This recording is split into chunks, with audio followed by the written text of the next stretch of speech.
If you're deep into studying right now and something feels off, this is probably why. You understand the material, you recognize the terms, you've run projects for years, and yet the practice questions don't always go the way you'd expect. That disconnect isn't about intelligence, it's about mindset. The PMP has a hidden syllabus, and this is where a lot of experienced project managers stumble. When people talk about PMP mindset, it can sound vague, like motivational fluff. It's not. PMP mindset is about how you choose, not how much you know. The exam consistently rewards one thing over and over again. Predictability over heroics. Not saving the day at the last minute. Not working nights to fix poor planning. Not being the smartest person in the room.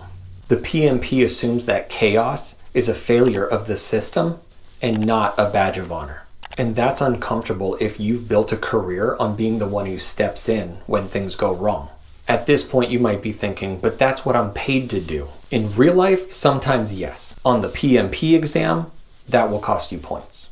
The exam favors steady delivery, clear escalation, early risk management, processes that reduce dependency on individual effort. That's predictability.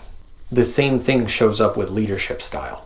The PMP heavily favors servant leadership over command and control. That means removing blockers instead of issuing orders, empowering the team instead of micromanaging, facilitating decisions instead of making every decision yourself. If your default mode is taking control to move things faster, you'll feel friction here.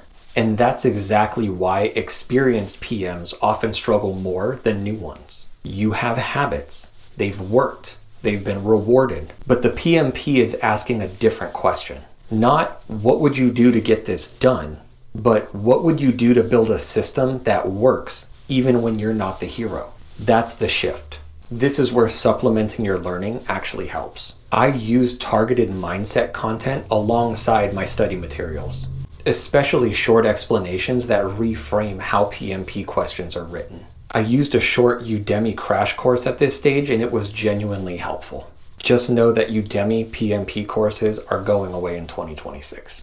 The goal isn't more content, it's better framing. I also strongly recommend stepping away from the screen. Having a physical PMP study guide changes how you think. I used a study guide from Andrew Ramdial that I picked up off Amazon. Not to read cover to cover, but to reinforce mindset. Paper-based questions slow you down. They force you to think. You can't skim, you can't guess as easily. And that's exactly what the exam requires. Studying away from the computer also breaks the habit of passive consumption. You're not watching, you're deciding. That's the muscle you're training.